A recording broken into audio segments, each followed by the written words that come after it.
Coming up on Focal Point. The MSU campus has gone silent since the pandemic, but one group of people have not. This is not about the city of East Lansing so much as it's about wanting a result that brings about justice, fairness, and transparency. These courts aren't just for playing tennis, but also for building friendships. And what's new in Mason? A push to buy old stuff. And it's just really about supporting each other and making sure that everybody knows that there are other antique destinations here in town. On Michigan Avenue, this center is helping women in the community. Michigan State has a plan to get more of its students vaccinated, and it's not just driving through the MSU Pavilion anymore. Focal Point starts now. Hello and good evening. I'm Katie Schroeder. And I'm Claire Heisey. Welcome to Focal Point. Thank you for joining us for your Friday evening. On Tuesday, President Biden said that the COVID-19 vaccines should be made available to all Americans by April 19th. And MSU students are now able to get it. Sam Britton is live at the MSU Pavilion, where students today, 18 and up, can schedule their vaccination appointment. Yeah, that's right, Claire. It's a little bit different right now at 9 o'clock, but generally there's about 100 cars at that end of the parking lot waiting to go through the MSU garage. Fortunately, Michigan State has a plan to get students vaccinated a little bit quicker. It's a typical day at the Michigan State Pavilion. Are you getting the Johnson & Johnson vaccine or Pfizer? At least during the pandemic. So far, it has been pretty steady. The traffic's been moving. We've had one backup, and that was it. Kelsey Montgomery is volunteering at the vaccination site. I'm here 3 days a week. The cars never stop coming. And it's different almost every day. While everyone waits in their cars to enter the drive-thru, students walk right through this door to get vaccinated. Starting today, students can begin receiving a safe and effective Johnson & Johnson single-dose COVID-19 vaccine. As of today, students can now set up walk-in appointments. It's a good thing. It's a little bit more traffic for Montgomery. We're just improvising as we go. She just wants things to go smoothly. As long as that line keeps moving, everything is good. Yeah. Alana Barton is a senior at MSU. I'm the only one in my family yet who hasn't gotten the vaccine. She's happy to finally get her shot. Everyone should get their vaccine. While Barton waits around for 15 minutes, Montgomery is still directing traffic. Going right here. And she'll be here for a while. 7:30 to 4. It's her hard work Yep. that helps people like Barton. Yep. In and out in 20 minutes. I actually didn't even have to wait for that long for the vaccine. I got it pretty much immediately. Now she feels safer seeing her friends and family. It's a lot more comfortable seeing people again. It would definitely be nice for campus to open up again and that things could just return to a sense of normalcy.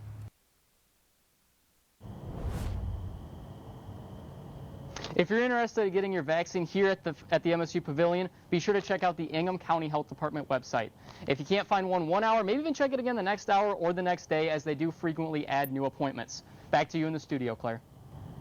Thanks to the addition of the Johnson & Johnson vaccine, more folks across the country are taking advantage.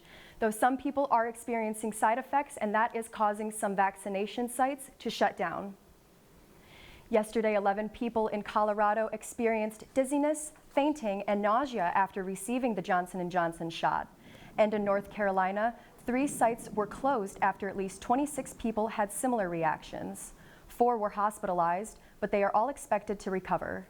Johnson & Johnson is committed to safety, but says the number of adverse reactions are small compared to thousands of shots given in both states. The CDC is aware of several incidents of adverse reactions in 2 other states, including Iowa and Georgia, but it did not blame a particular vaccine.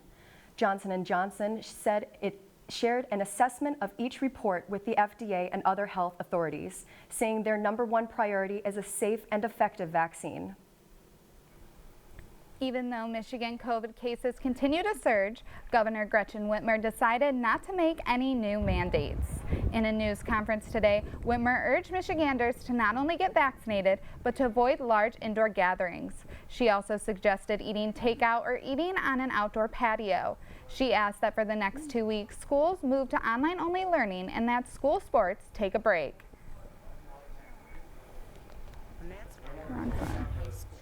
To voluntarily go remote for 2 weeks past spring break. Calling on youth sports to voluntarily suspend games and practices for 2 weeks. And I'm strongly encouraging all Michiganders to avoid dining indoors and avoid gathering with friends indoors for 2 weeks. These recommendations from Whitmer's press conference today come after Michigan reported currently having the highest number of COVID cases in the country. Help is on the way for MSU students struggling financially during the pandemic. The university received $15 million from the Coronavirus Response and Relief Supplemental Appropriations Act. It's the second round of pandemic aid for MSU students. $10 million will be in block grants, which is about $500 to $1,000, while the rest is a variable grant for those who need more aid. MSU spokesperson Emily Garant says they are thrilled to receive the money, but says it's an eye-opening experience to see how many people need help.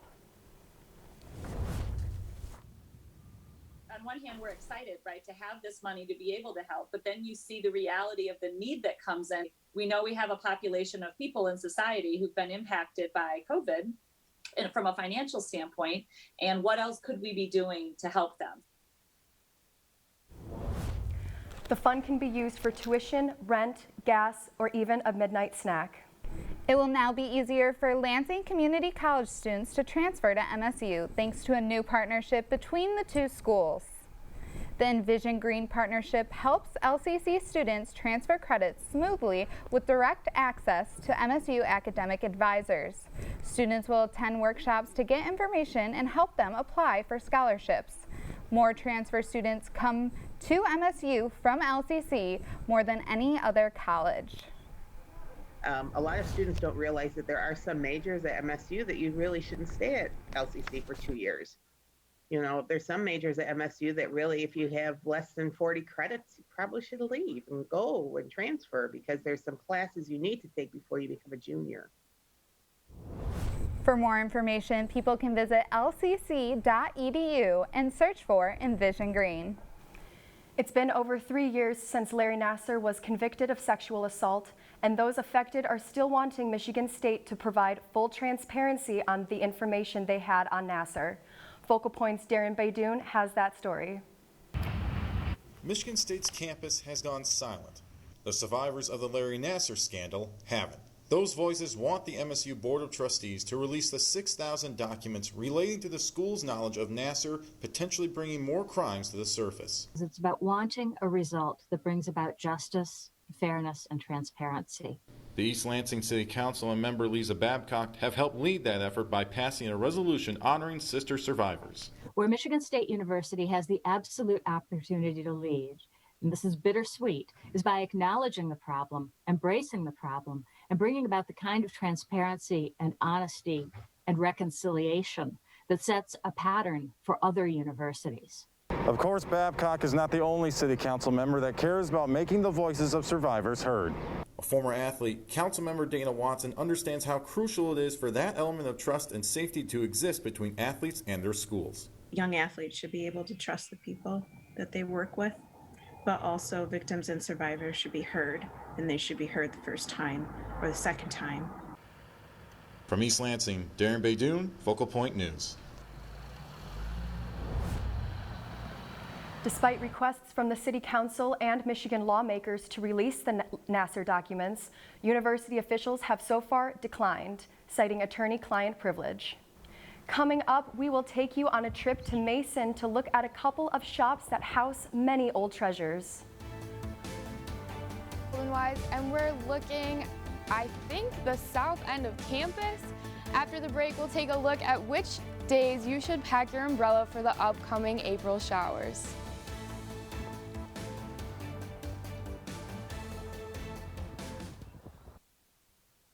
Michigan State said we will be the stake in the ground for public health in Flint. We want to create a viable public health model for other cities like Flint, where most importantly, the community has ownership of the outcome. We have multiple programs. We have the Flint Center for Health Equity Solutions. We have the Flint Lead Exposure Registry and the Strengthening Flint Families Initiative. Our work happens out there in the community with our partners. Prince Philip, Duke of Edinburgh and husband of Queen Elizabeth II, has died at age 99. Prince Philip was the oldest member of the royal family and the longest-serving consort in British history. His death comes just 2 months after he was hospitalized in London due to an undisclosed illness. The Duke of Edinburgh was 2 months shy of his 100th birthday. The Queen and Prince Philip celebrated their 73rd wedding anniversary in 2020. Well, he'll be remembered as a great modernizer. Prince Philip was the one who really brought the royal family into the public eye. And in particular, he was the one who insisted that there be cameras at the Queen's coronation. The funeral will be held at St. George's Chapel in Windsor Castle. The public has been asked to stay away from funeral events due to the COVID-19 pandemic. Most of us at one time or another have driven the 12 miles south from East Lansing to Mason for a little antique shopping, right? Well, this may be the perfect weekend to consider getting out there again. Olivia Santelli takes us on a little road trip. Travel to Mason, Michigan, and you can get a new passport stamp. At least one from an antique store. Every time you visit, you don't have to purchase, but just stopping in the store, you get a little stamp. On your journey, you'll find planes, trains, automobiles, and frogs? Well, anything you can dream of, actually. So this is a little bit of everything back here. I just got my third of 5 stamps here at my passport in Mason, Michigan at Simply Vintage Marketplace. Next up, Old Mill Antiques across the street. Come on with me. The shops are filled with everything reclaimed, repurposed, and handmade. Yeah, you can't throw anything away around us. Supporting local artists and businesses. She puts together these little packets and uses old pieces of ephemera to jazz them up. Your time in Mason will bring more than just unique retail finds. It's a great sense of community. You would see in like a Hallmark movie, I was like, that's Mason. But we felt very supported, but this has been an extra little bonus, yes. Travels didn't seem like an option, but the Mason Chamber of Commerce wants to do its part to help folks here feel like normal again. And they're doing just that with the Antiques in April passport. In Mason, Michigan, I'm Olivia Santelli for Focal Point News. All month long, you can stop by any participating store and start your travels through Mason. Today sure was the perfect day for antiquing. We were able to stay dry for the most part, but Taylor, will we be able to continue that trend going into the new week? Unfortunately not, Claire. We are heading into some more typical April showers. While today we were able to start dry for the most part, that might not be true for this weekend. Looking at the national weather, the Northwest is cold and rainy with Seattle at 46 degrees, which is pretty typical for this time of year. Going south, Phoenix is hot. They're at 88 degrees, and LA is a little bit cooler at 67 degrees. The Great Plains states are pretty mild, with temperatures being in the low to mid 50s. Headed across the country, it's looking absolutely gorgeous in Florida with Orlando at 81 degrees. Now on to the Midwest, we're having a nice warm spring. Cincinnati and Indianapolis are in the mid to high 70s, while Duluth and Minneapolis are much colder with temps in the mid to high 40s. Now taking a look at our current conditions, East Lansing had some showers earlier, but they've cleared up and it's turning out to be a gorgeous evening with the temperatures at 65 degrees. Grand Rapids and Mount Pleasant are a little bit cooler with temperatures in the low to mid 60s. Now on to our 7-day forecast. This weekend, if you plan to go out and about, make sure you don't forget an umbrella, while the rest of the week is looking a little more like a Midwest spring. While this April seems to be cloudy all around, it's still a comfortable temperature. Thanks, Taylor. I'll be sure to get my sweaters ready. A new local business near MSU's campus is now open for business. For Crepe's Sake is a new breakfast spot on the corner of Grand River and MAC. They specialize in crepes, but they also have common breakfast items, all made from scratch. It's only been open for a couple of weeks, but workers there tell us business is good. So excited. We love the atmosphere here. All the people, all the customers are fantastic. The neighbors are great. It's super fun being here.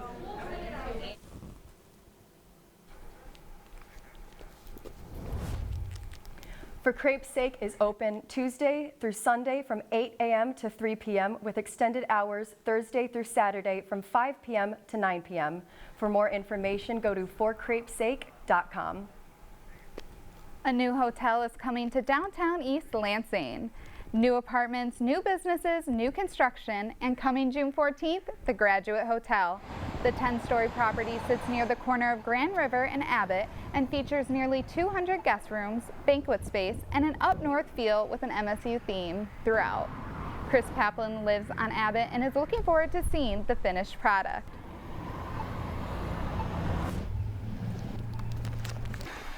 I'm kind of excited for it to open because it's been cool. I've been able to watch the building be just built literally from the ground up. So, yeah, I mean, I'm sure this is a really exciting experience, not only for myself, but also the community as well.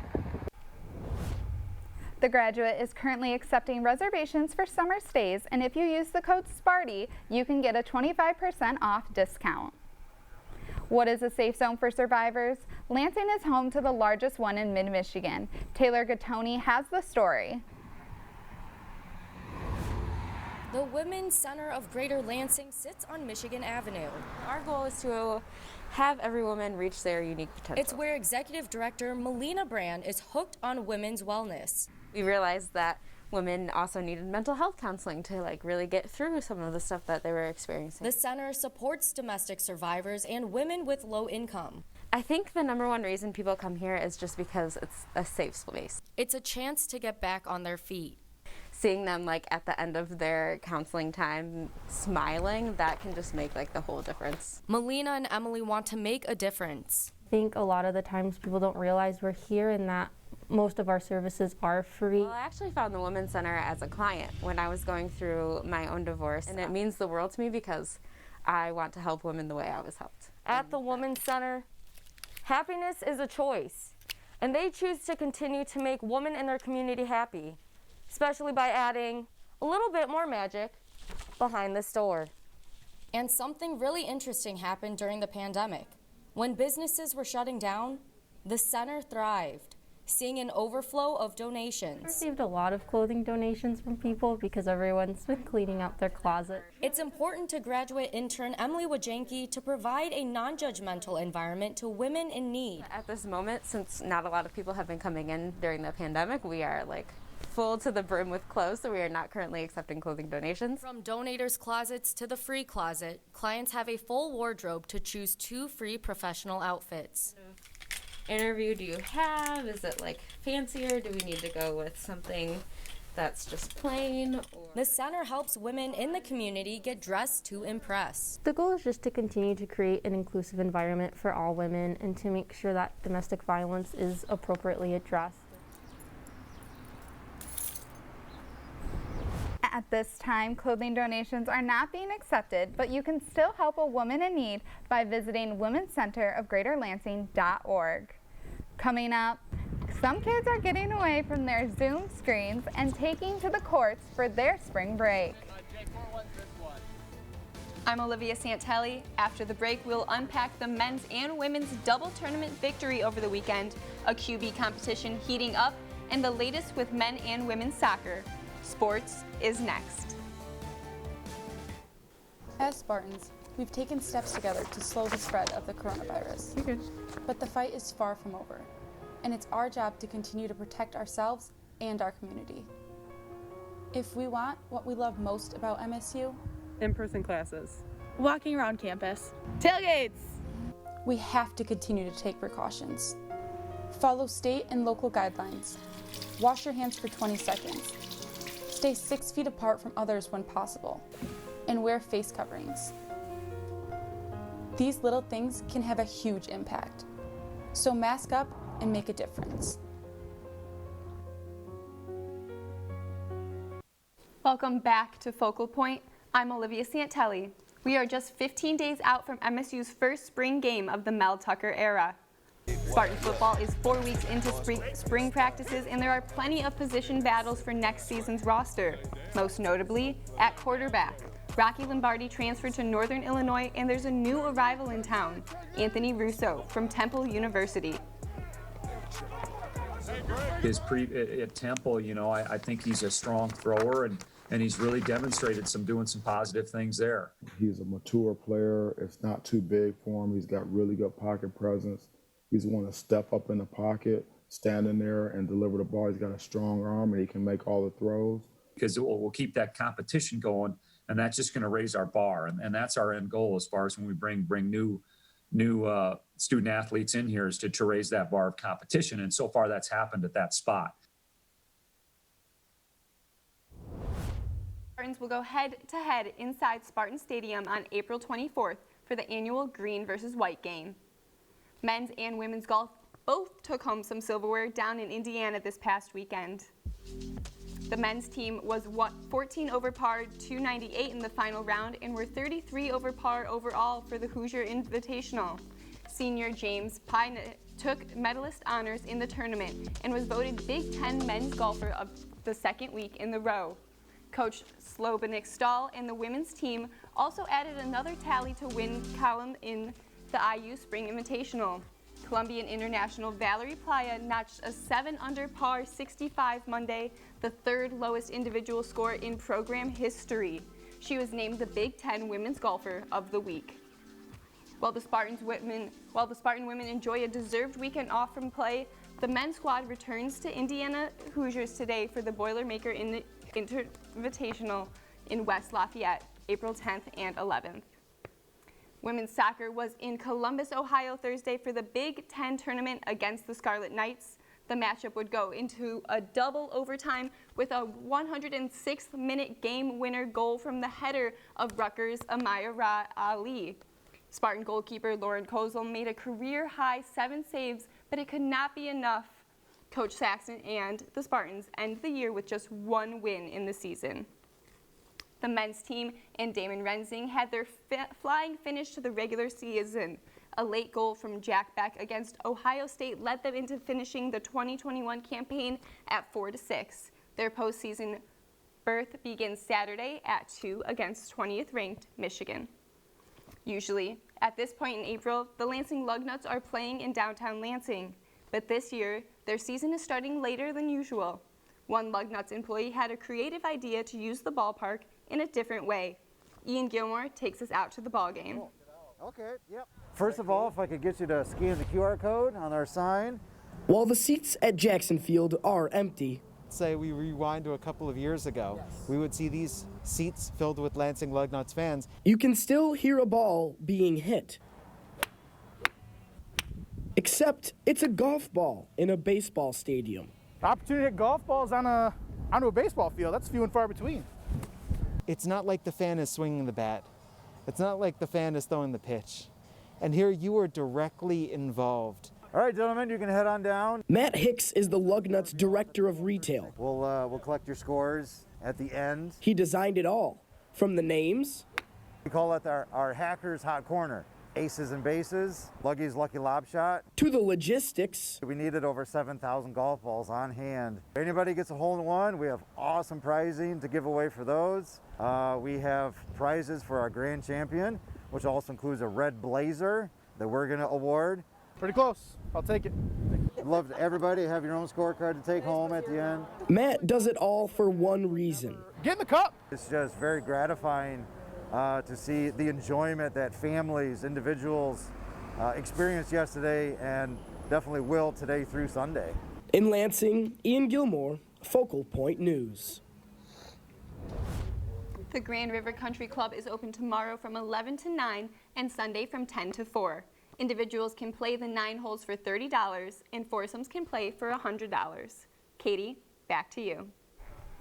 Thank you, Olivia. From big stadiums to the big screen, Sade Moore is live in the studio with your entertainment for the week. Katie, earlier today, rapper Earl Simmons, better known as DMX, died after being taken off of life support. The rapper was hospitalized last Friday after a heart attack. His rap career began in the 90s, and he is the first musician to hit #1 on his charts for his first 5 albums. DMX was 50 years old. This week in entertainment, we'll show you what the movies are and the new sci-fi action release, Godzilla vs. King Kong.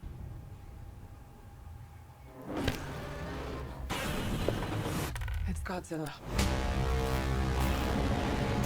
Godzilla and King Kong fans alike have long awaited to see the two legendary creatures battle on the big screen. The film was released on March 31st and promises almost 2 hours of non-stop action. If you want to know who would win between these giants, Godzilla vs. Kong is currently available in theaters and on HBO Max. General Motors plans to remodel one of its favorite pickup trucks, and this time in a way that the world has never seen before. The Chevy Silverado is becoming completely electric. This truck is part of GM's billion-dollar plan to put everyone into electric vehicles. We may someday be able to live in a world with zero carbon emissions. The pickup trucks will be manufactured right here in Michigan, bringing more jobs to the state. GM plans to offer 30 new electric vehicles by 2025. That's all I have here today for entertainment. Claire? Thank you, Sade. Spring sports are in full swing, but one youth program preaches more than just the game itself. Brianna Idzior is live at the courts where a spring break tennis camp was held this week. Brianna? Usually when we get here at 10, we start running and doing our exercise, then we start doing matches. 9-year-old Joanna is enjoying her spring break, and so is her brother. I really like it. I really like serving balls, playing with people. A good time to play tennis. I get to get better and learn new things with a bunch of different people, make friends and all that. Fresh air and friendly matches. Here at the Eastern Sports Complex, located across from Sparrow Hospital in downtown Lansing, these kids right here meet all this week for their spring break tennis camp, and starting this summer, they'll be meeting every week. You guys, are you excited to play some tennis? Yeah! Serves and volleys are nice, but today is about much more. We've got tennis players second and great people first. At the Todd Martin Youth Leadership Program, the lessons go well past the tennis lines. I want these kids to step up and be leaders on and off the court and in their communities too. And who is a better example than the coach himself? I was in the program as a 13, 14-year-old, and without this opportunity, I probably wouldn't have developed as the tennis player I became. Good players, but learning valuable life skills. If you and I are playing a match, we have to be honest with each other about our line calls and the score and things like that, because as soon as one of us is not trusting the other one with a line call, then the match can just kind of fall apart really quickly. The coaches offer a safe space for these kids to grow as people and athletes. The goal is simple. Being able to play games, meeting new people, making new friends. And have a little fun too. Yeah, I'm having a blast. Good. You can check out the program's website to learn more, make a donation, sign up to volunteer, or find upcoming events. Sounds like a great opportunity for kids to be active and work as a team. Thank you, Brianna. And finally, we'd like to share a little good news with all of you. We are excited to announce that Focal Point has been awarded the 2021 College Television Station of the Year, awarded by the Michigan Association of Broadcasters. Not to boast, but it's a three-peat, and we are awful proud. Thank you for tuning into Focal Point this Friday evening. I'm Katie Schroeder. And I'm Claire Heisey. Thanks for watching, and have a great rest of your night.